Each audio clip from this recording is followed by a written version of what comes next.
Luke Bennett stood on the bridge of the new ship, the Horizon, a vessel built not for war, but for understanding.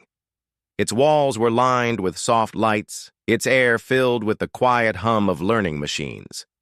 No weapons, no shields meant for battle. Only sensors, comms, and a single message pod designed to send words, not warnings. It had been 10 years since the distortion passed Earth. 10 years since the vision in the sky. 10 years since humanity learned it was not the master of space, but a student. And now, for the first time, they were being allowed to move forward. The Horizon was the first ship approved by the Guardian system. Its mission, to travel to the edge of the Orion Void, not to conquer, not to mine, but to learn. To listen. To answer. Luke was older now. His hair was gray, his face lined with time. But his eyes were sharp. He had waited for this moment, not for glory, not for fame, but for peace. Behind him, Jessica Morrow sat at the comms station. She had stayed with him through it all.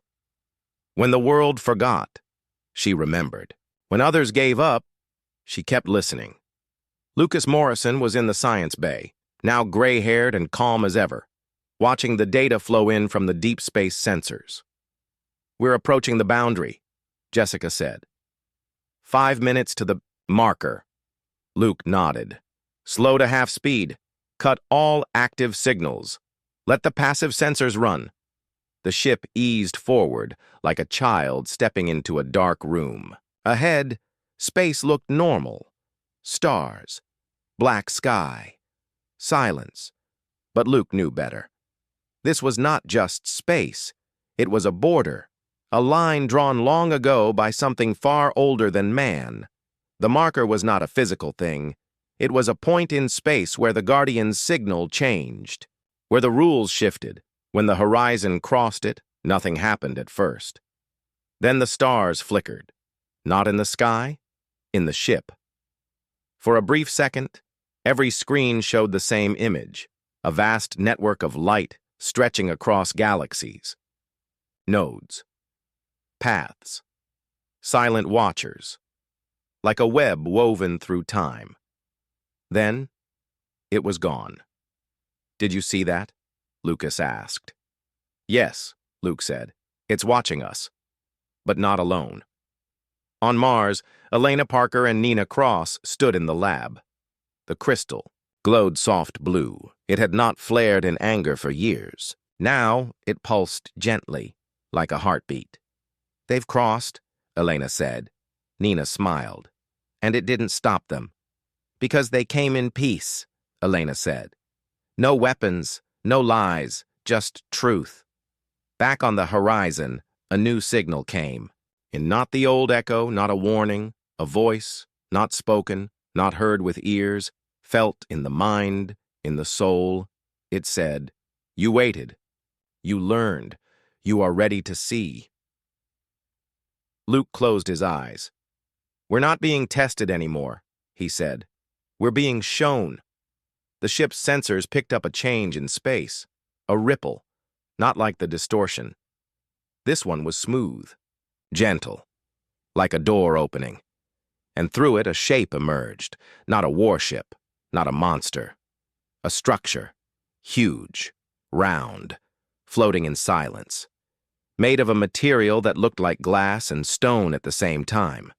No engines, no lights. But it was alive. With energy. "That's not human," Jessica whispered. "No," Luke said.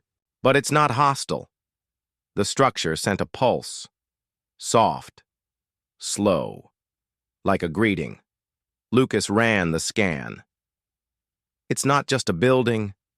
It's a library. A record of everything, every civilization that ever reached this point. Some passed. Some failed. It's all in there." Luke felt his chest tighten. "All this time, we thought the Watchers were destroyers. But they're not. They're keepers, protectors of balance." The Horizon moved closer, slow and steady. When it was near, a beam of light reached out from the structure. Not a weapon, a link. It connected to the ship's data core. And then, the knowledge came. Not all at once. In layers. Like a story being told, Luke saw the rise of ancient races. Ones that burned too fast. Ones that destroyed their worlds. Ones that turned on each other. The Watchers had not killed them. They had stopped them before they could spread the harm. But others, those who learned, who grew with care, were allowed to move forward. Some had become part of the network.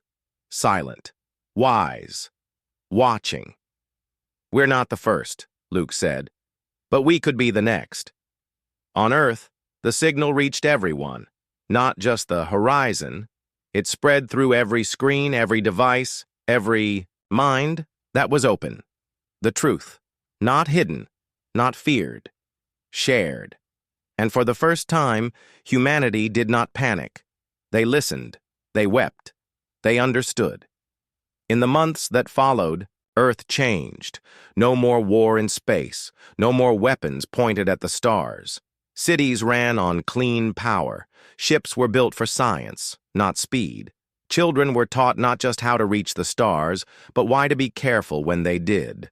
Luke stayed on the horizon. He did not return. His mission was not over. The structure had given them knowledge, but it also gave them a task, to guard the next, to teach those who would come after, to be a voice of balance. Years passed. Luke grew older. One night he stood on the observation deck looking at the stars. Jessica joined him. "Do you think we'll ever see Earth again?" she asked. "Maybe," he said, "but not yet. Our job is here, to watch, to wait, to help the next ones learn." She smiled. "Like the ones who helped us." He nodded. Far away near Pluto, a small probe activated. Not human, not from Earth. It sent a single pulse into space. The old signal. Prime numbers.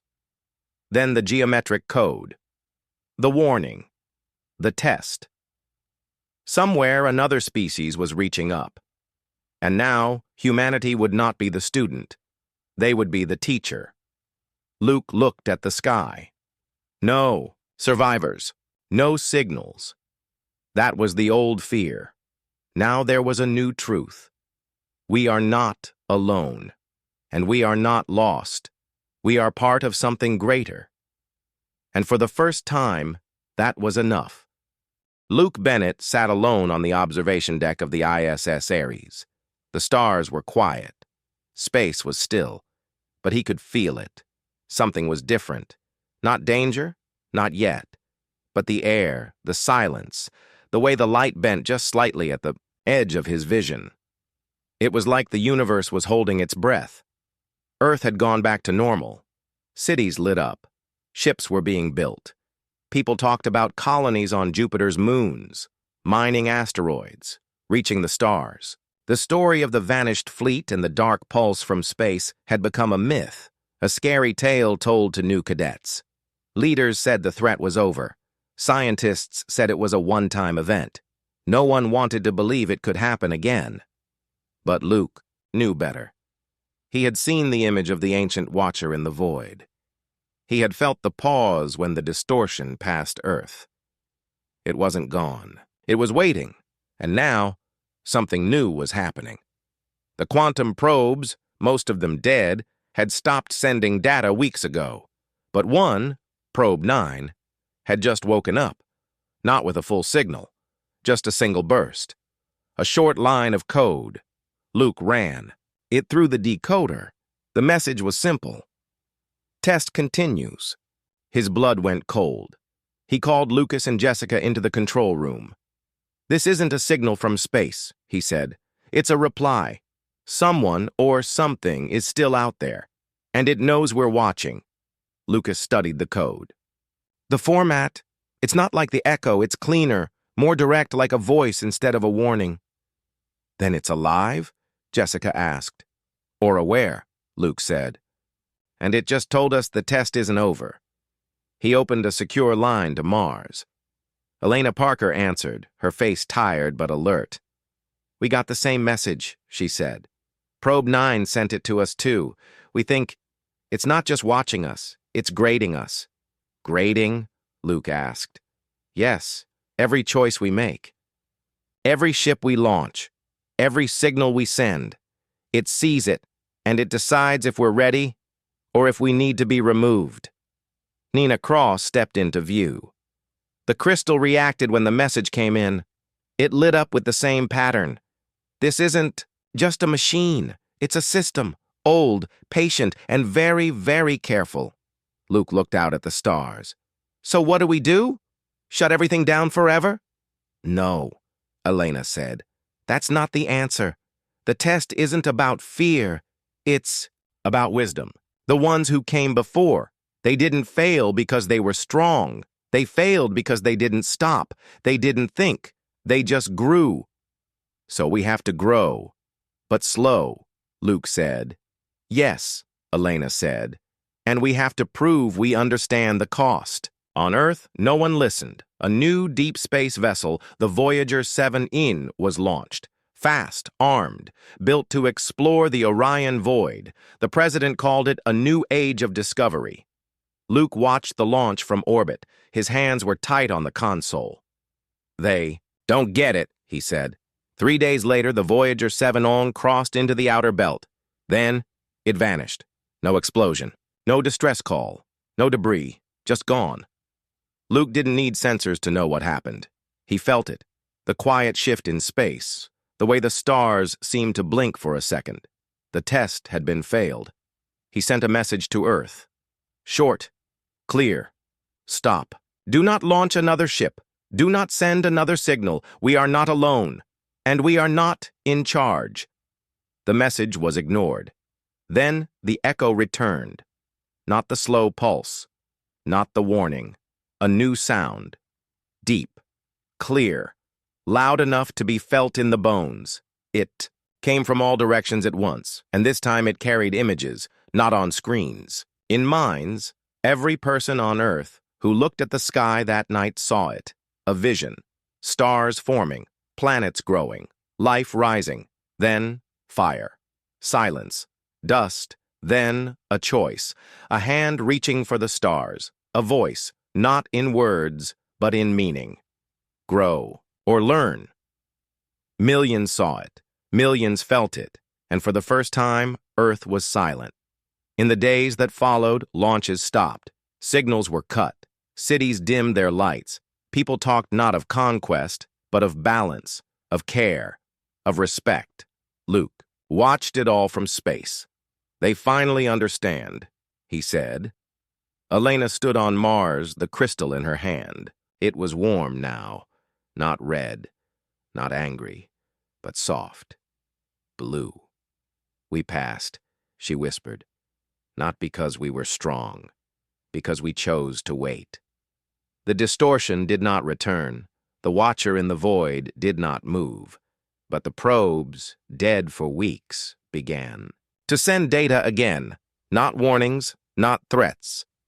Maps, clear, detailed, showing safe paths through space, places where travel was allowed, zones where growth was possible, rules, not punishment.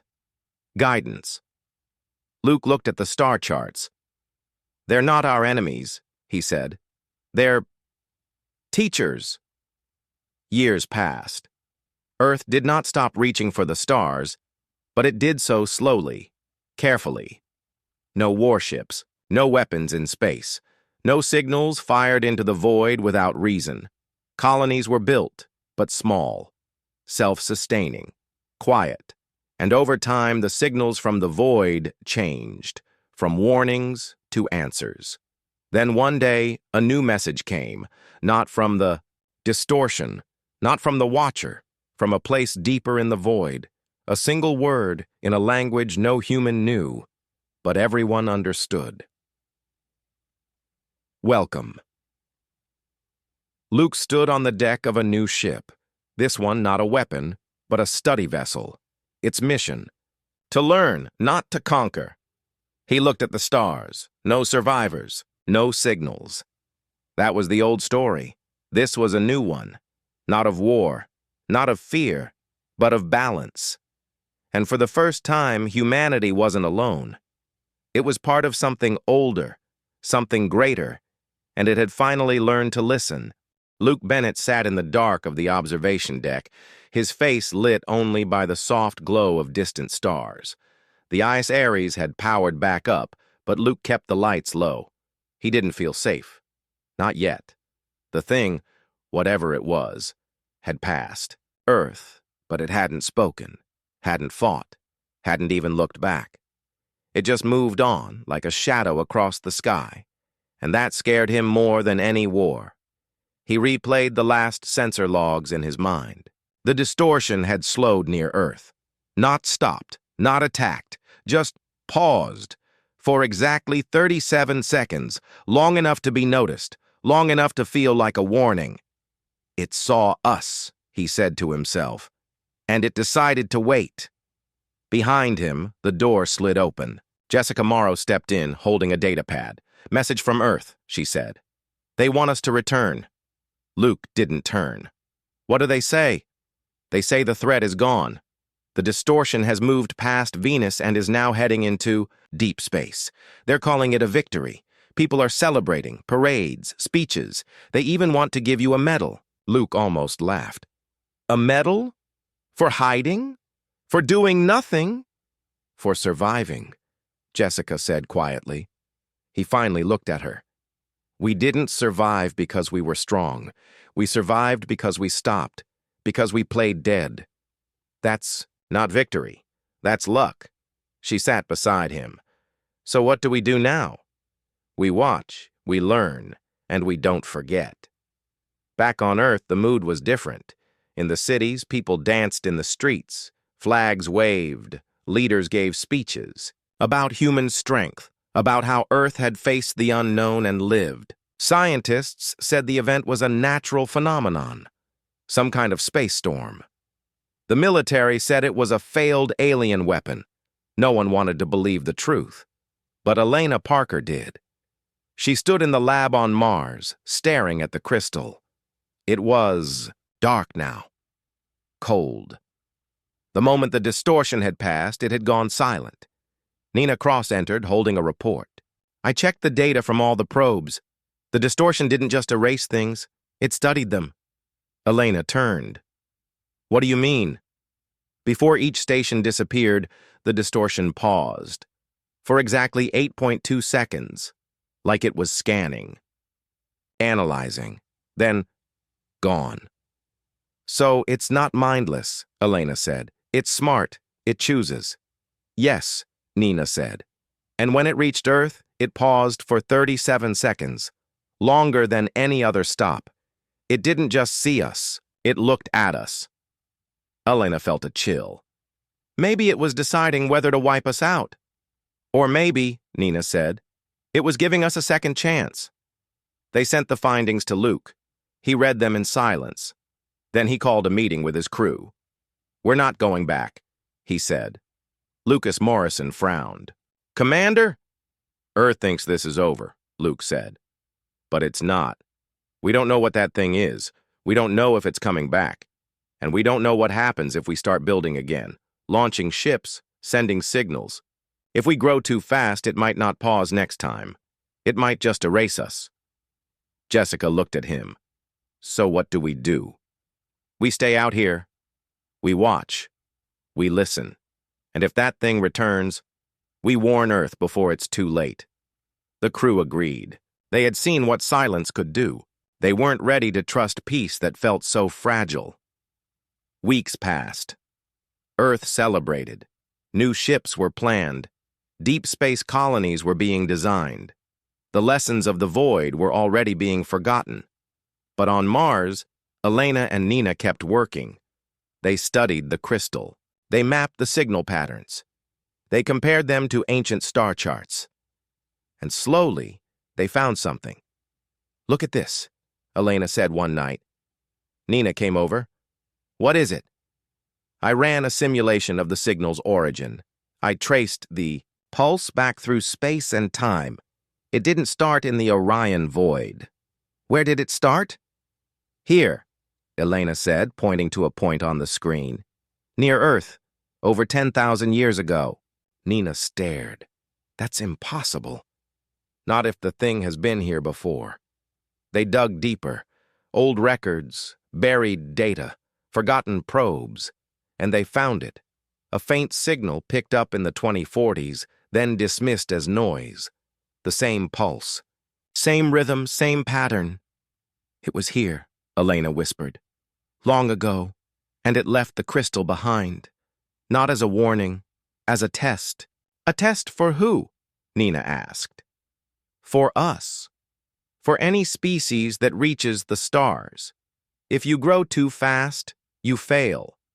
If you learn to stop, to respect the dark, you live. Meanwhile, Luke received a new alert, one of the deep space probes. Probe 12 had sent a final burst of data. It had been silent for weeks. Then just hours ago, it woke up. The data was broken, fragmented, but one image came through, a shape, not the distortion. Something else, large, metallic, ancient, floating in the Orion void, like a ship, but not like any ship humans had built. That's not ours, Lucas said, and it's not Draconian. What is it? Jessica asked. Luke studied the image. It's watching. It's been there the whole time. He sent the image to Elena. When she saw it, her blood ran cold. I know this design, she said to Nina. It's on the crystal, in the carvings. That's not a ship. What is it? It's a guardian, a machine built by the ones who came before, the ones who made the crystal. They didn't just leave a warning, they left a watcher. Nina looked at the image. And it's still active. Elena nodded. And it's still doing its job. Luke stared at the stars. The void was not empty. It was full of eyes. Earth thought the danger had passed, but the truth was worse. The danger wasn't gone. It was just waiting, and it had been here long before humans, long before the Draconians, long before any ship had ever reached the stars. It had watched civilizations rise, and it had watched them fall, and now it was watching Earth. Luke opened a private channel, not to Earth, not to the Council, to Elena. We were wrong, he said. It's not just one thing out there, it's a system, a network, and we just woke it up. She didn't answer. She didn't need to. They both knew the truth now. No survivors, no signals, not because of war, but because of rules, and humanity had almost broken them. This time they had been spared. Next time, they might not be so lucky. Luke Bennett stood in the command center of the ISS Ares, his eyes locked on the main screen. The image showed a dark stretch of space near Jupiter. Quiet. Still. But he knew it wasn't empty. Something was out there. Something that had already wiped out 6 monitoring stations. Something that had erased 16 warships and thousands of lives without a sound. The silence was worse than any alarm. Any new readings? Luke asked. Lucas Morrison adjusted the quantum sensors. Yes, there's a distortion. Small, but growing. It's not a ship, not a cloud. It's like space itself is bending. Bending how? Luke said. Imagine a ripple in water, Lucas said. But this ripple isn't in water. It's in the fabric of space, and it's moving toward us. Jessica Morrow looked up from her console. I've shut down all non-essential signals. No outgoing comms, no radar pings. We're running silent. Good, Luke said. We don't want to be seen. But he wasn't sure that mattered. The thing out there didn't use eyes. It didn't need signals to find its targets. It just knew. On Earth, panic was rising. Cities were dark. Power was cut in non-essential zones. People stayed indoors. The United Earth Council had gone into hiding. Only a few secure lines remained open. Elena Parker was still on Mars, working, with Nina Cross. They had linked the ancient crystal to the main computer. It was now pulsing in rhythm with the distortion in space. "It's not just a record," Nina said. "It's a detector. It reacts when the thing gets close." Elena stared at the data. The pattern matches. Every time a station went dark, the crystal flared. "It's like it senses the presence." "Then it's alive," Nina said. "Or something like life," Elena replied. "Not flesh, not blood. Something older. Something that exists outside our rules." They sent the findings to Luke. He read the message twice. His hands were steady, but his mind raced. If the crystal could sense the thing, maybe they could use it to track it. Maybe they could survive. "Lucas," Luke said, "can we map the distortion?" "We're trying," Lucas said. "But it's not solid. It doesn't reflect light. It doesn't emit heat. We only see it by how it warps the stars behind it, like a shadow that bends light." "Then use the probe swarm," Luke said. "Launch them. Spread them out. Let them record everything." The Ares carried 50 quantum probes, small, fast, and nearly invisible. They were designed to study black holes and dark matter. Now they would be used to study something far more dangerous. One by one, the probes launched. They flew into the dark, spreading in a wide net around Jupiter's orbit.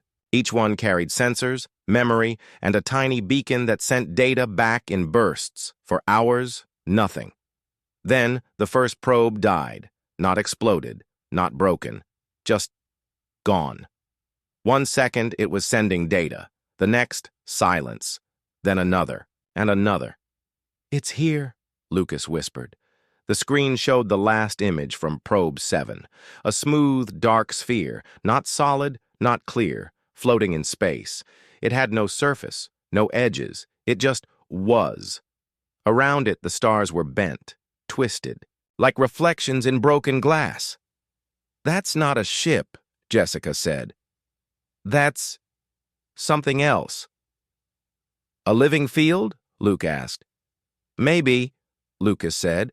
"Or a machine so advanced it looks like nature. I don't know, but it's absorbing everything it touches. Matter, energy, even time." They watched as the distortion moved. Slow, calm, unstoppable. It passed through the orbit of Europa, where a station had once stood. The station was already gone. Now the distortion didn't even slow down. It just kept going. Toward Earth, Luke opened a secure line to Mars. "Elena, we've seen it. It's real and it's coming." Her voice was calm. "We know. The crystal is glowing red now. It won't stop." "Can you stop it?" Luke asked. "No. We don't even understand it, but we think we know why it's here." "Why?" "Balance. The ancient race that left. The crystal. They built too fast. Expanded too far. They triggered something, a defense system, or a natural force. We don't know, but it erased them. Now humanity has done the same. We've reached the edge, and it's responding." Luke looked at the screen. The distortion was still moving. No anger, no hate, no emotion at all. It was like a storm, or a virus, just doing what it was made to do. "So we're not being attacked," he said. "We're being cleaned." "Yes," Elena said. "And if we don't stop, Earth will be next." Luke cut the call. He turned to his crew. "We have one chance.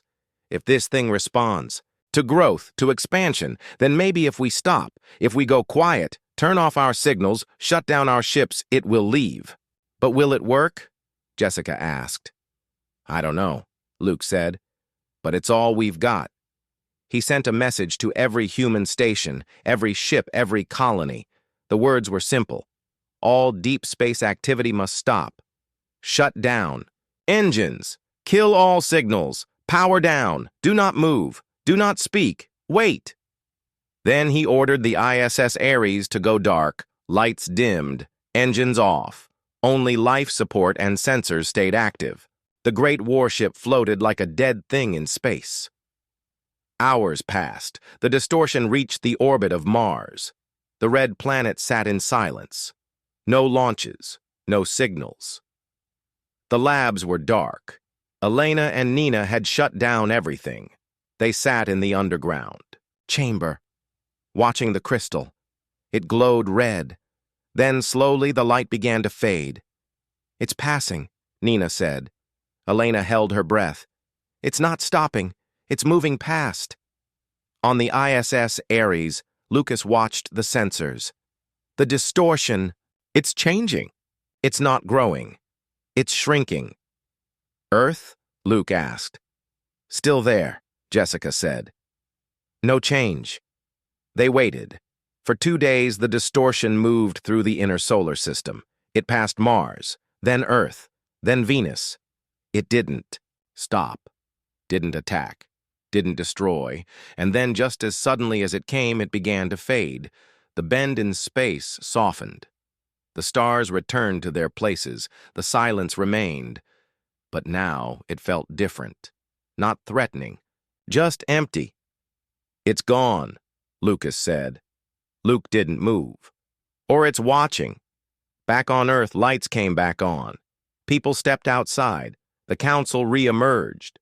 Joy spread. They had survived. But Elena wasn't celebrating. She stood on the surface of Mars, looking at the sky. The crystal in her hand was dark.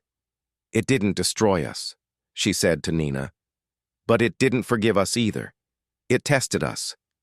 And for now, we passed." "What happens if we fail next time?" Nina asked. Elena didn't answer. In space, Luke stood on the observation deck. The ice Ares was still dark. He hadn't powered up yet. He looked at the stars. Somewhere out there, the thing waited.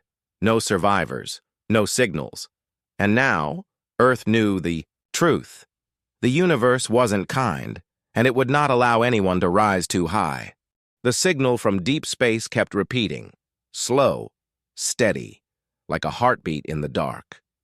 Every 23.7 seconds it pulsed once, then silence, then again. Scientists on Earth called it the echo. No one knew what it meant, but everyone felt it.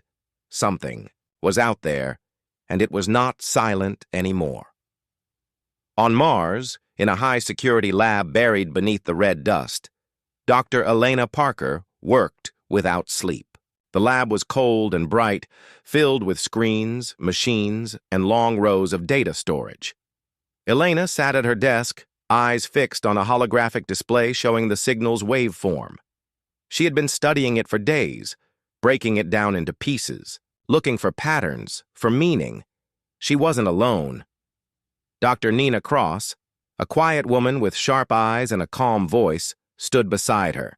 Nina studied ancient alien artifacts, things found on Mars, buried for thousands of years. She believed the past held answers to the future. "Look at this," Elena said, zooming in on a section of the signal. "After the prime numbers, it shifts. Not into words, not into pictures, into shapes. Perfect triangles, circles, angles that match no human design." Nina leaned closer. "I've seen these before." Elena turned. "What?" "In the artifacts. The ones from the Northern Ridge dig. The crystal core we found last year. It had symbols. Geometric, precise, almost like math." Elena's heart beat faster. "Can you bring it here?" Nina nodded. "I'll have it sent up in 2 hours. While..." They waited. Elena sent a message to Orion 7. "Luke, we think the signal might be more than a warning. It could be a pattern, maybe even a language. We're checking something. Stand by." On the station, Luke Bennett read the message and looked out at the stars. The void was still dark. No ships, no lights, just silence. But he felt watched, like something was just beyond sight, waiting. He turned to Jessica. "Any change in the signal?" "No," she said. "Still the same. Pulses every 23.7 seconds, no variation." Lucas Morrison walked in, holding a data pad. "I ran a simulation." If this signal is a countdown, it ends in 47 days. Luke frowned.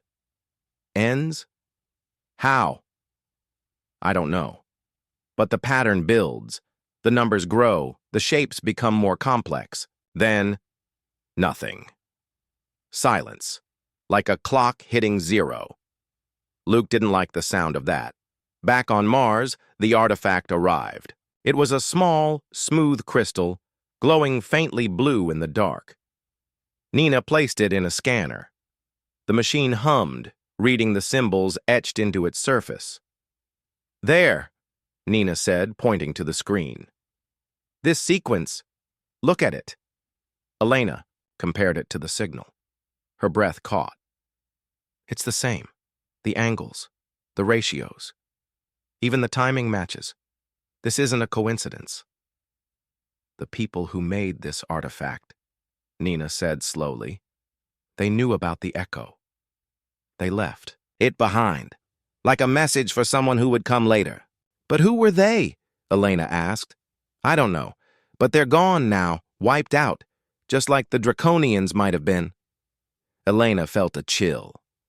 So the signal isn't just a warning, it's a record, a memory of what happened to them. Nina nodded. And now it's happening again. They sent the findings to Earth's Council.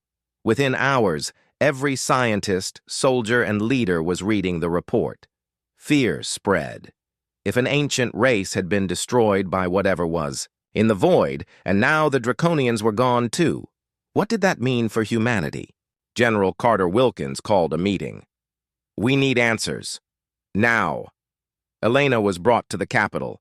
She stood in front of the council, calm but serious. The echo is not a call for help. It's a warning. It's telling us not to go further, not to reach too far, too fast. Why? Someone asked. Because something out there stops civilizations that become too advanced. It doesn't fight. It doesn't talk. It just removes them. Silence filled the room. Like a filter, Elena said. Only certain species are allowed to grow. If you grow too strong, too fast, you get erased. The council debated for days. Some wanted to send more ships. Others wanted to shut down all deep space programs. Fear and pride fought in every hall. In the end, they chose caution. All deep space missions were paused. The remaining warships were called back. Earth's defenses were strengthened. Satellites with powerful sensors were launched. Every eye in space was now watching the void. Luke stayed on Orion 7. His ship, the ISS Ares, was the most advanced vessel left on patrol. He felt the weight of command. Every decision mattered now. Then the signal changed. After weeks of the same pulse, it stopped. For 12 hours, there was nothing. Total silence. Then, a new pulse came. Once, long, deep, like a single note from a giant bell. What was that? Jessica asked. Lucas checked the sensors. It's not repeating, just one pulse.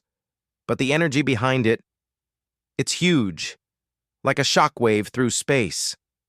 Luke felt it in his bones. That wasn't a message.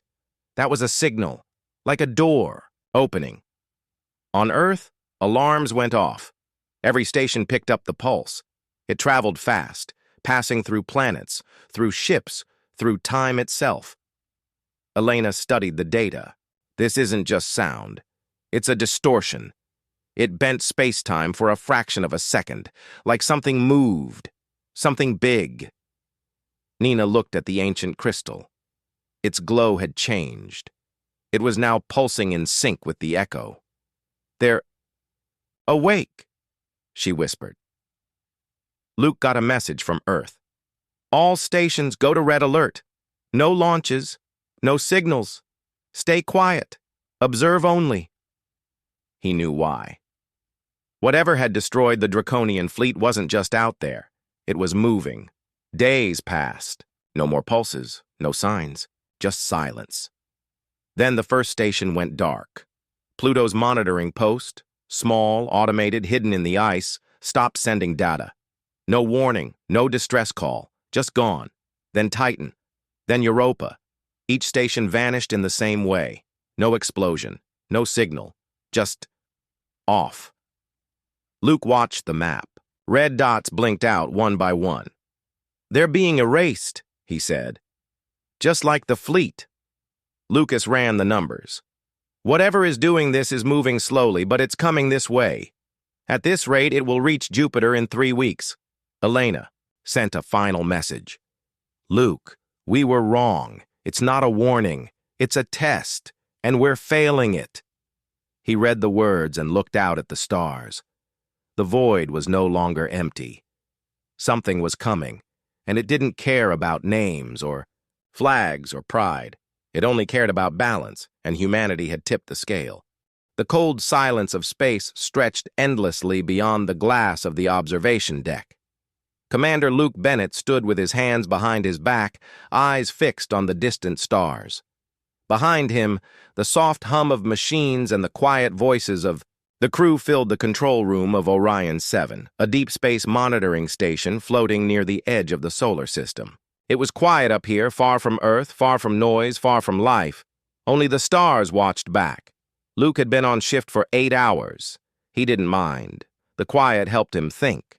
The station's job was simple. Watch. Listen. Report anything strange. For months, nothing had changed. The sensors scanned the void, picking up cosmic rays, drifting asteroids, and the faint echo of ancient starlight. Routine. Boring. Safe. Then the alarm came. A single chime, soft but sharp. Not loud, but enough to make everyone in the room freeze.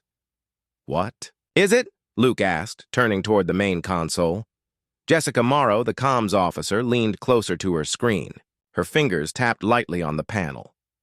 "I'm not sure. It's a proximity ping. Very weak. Coming from Sector Gamma 9. "Range?" Luke asked. "About 2.3 light hours out," she said. "Beyond Pluto. Deep in the Kuiper belt." Luke stepped forward. "Could be debris. A broken probe. Something natural." "Maybe," Jessica said. "But the signal pattern, it's artificial. Not a ship's beacon. More like scattered fragments." "Lots of them," Luke frowned. "Run a full scan. Filter out background noise. I want to see what we're looking at." At the science station, Lucas Morrison adjusted the sensors. He was the station's lead scientist, calm and careful, the kind of man who never rushed a thought. The screen flickered, then showed a slow, dark image of space. Tiny points of light. Then something else.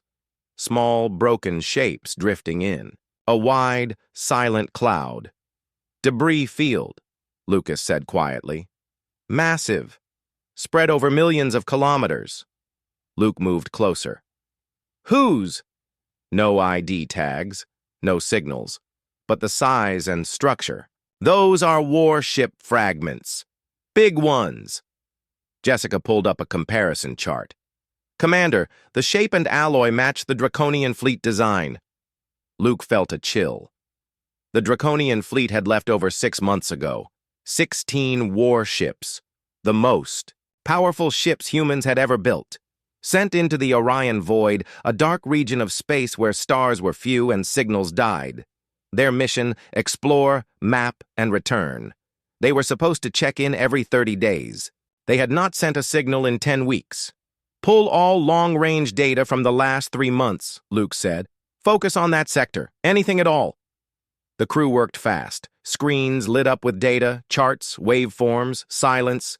"Nothing," Jessica said. "No distress calls, no emergency beacons, no engine trails. Just debris." Lucas zoomed in on a piece of wreckage. "Look at this. The edges aren't torn. They're smooth, almost melted, but not by heat. The molecular structure is broken, like the metal was pulled apart at the atomic level." Luke stared. "What could do that?" "I don't know," Lucas said. "Explosives don't leave clean edges. Plasma weapons leave burn marks. This is something else. A heavy, Silence fell over the room. 16 ships, thousands of crew, all gone. No warning, no fight, no trace. Luke opened a secure channel to Earth. "This is Commander Luke Bennett, Orion 7. I have an emergency transmission for the United Earth Council. We have located the remains of the Draconian fleet. Repeat, we have found the fleet. All ships destroyed. No survivors. No signals. I repeat, no survivors." The message sent. Then silence again.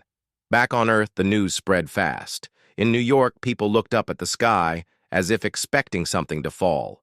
In Tokyo, news anchors spoke in hushed tones. In Moscow, military. Leaders gathered in dark rooms. The Draconians were not just a fleet. They were a symbol of human strength, of progress, of hope. And now they were gone. At the United Earth Council, the president sat with her advisors. "How?" she asked. "How does 16 advanced warships just vanish?" "We don't know yet," said Dr. Elena Parker, the chief science advisor. "But Orion 7's data shows no signs of battle, no enemy ships, no weapons fire. It's like they were erased." "Erased?" the president asked. "Yes, like something reached out and turned them into dust." In the days that followed, Earth sent probes to the debris field. Small, fast drones with high-resolution scanners. They flew into the wreckage, taking pictures, collecting samples. What they found made no sense. The hulls of the ships were not broken by impact. They were unraveled, metal, wiring, even the seats and controls, everything reduced to a fine, lifeless powder. The crew quarters were empty. No bodies, no bones, no remains at all. "It's not possible," Lucas said during a video call with Earth's science team. "This kind of destruction requires energy levels we can't even produce. And it happened in less than a second." Elena studied the data. "Whatever did this didn't attack. It just removed them." Luke stayed on duty watching the screens. Every night he looked at the stars and wondered what was out there. The Orion void was still uncharted. No ship had ever returned from deep inside it. The Draconians were the first to go so far. And now, they were the first to disappear. Then, something strange happened.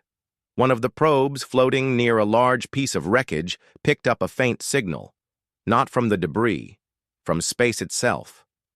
A low, repeating pulse, slow, steady, like a heartbeat. "Commander," Jessica said, "you need to see this." Luke came to her station. "What is it?" "I don't know. It's not a human frequency, not Draconian either. It's weak, but it's repeating. Every 23.7 seconds. Lucas checked the data. "It's not natural, it's coded. There's a pattern in the pulses." "Can we decode it?" Luke asked. "Maybe," Lucas said. "But it'll take time. This isn't language. It's something else. Math, maybe. Geometry." Back on Earth, the signal was copied and sent to every major lab. Scientists worked day and night. After 3 days, Elena found something. "It's a sequence," she said in a secure call. "Prime numbers, 2, 3, 5, 7, 11, 13. Then it shifts into a geometric pattern, angles, ratios. It's not a message. It's a warning." "A warning? About what?" Luke asked. "I don't know. But the pattern repeats every 90 minutes, like a clock or a countdown." Luke looked out at the stars again. The void was no longer empty. It was watching, and now it was speaking. He thought about the fleet. 16 ships, thousands of lives, gone in an instant. No survivors, no signals, just silence. And now this pulse, this slow, cold beat from the dark. He didn't feel fear. Not yet. He felt something deeper, a weight, a truth pressing down. They had sent the fleet to explore the unknown, but the unknown had been watching back, and it didn't like what it saw.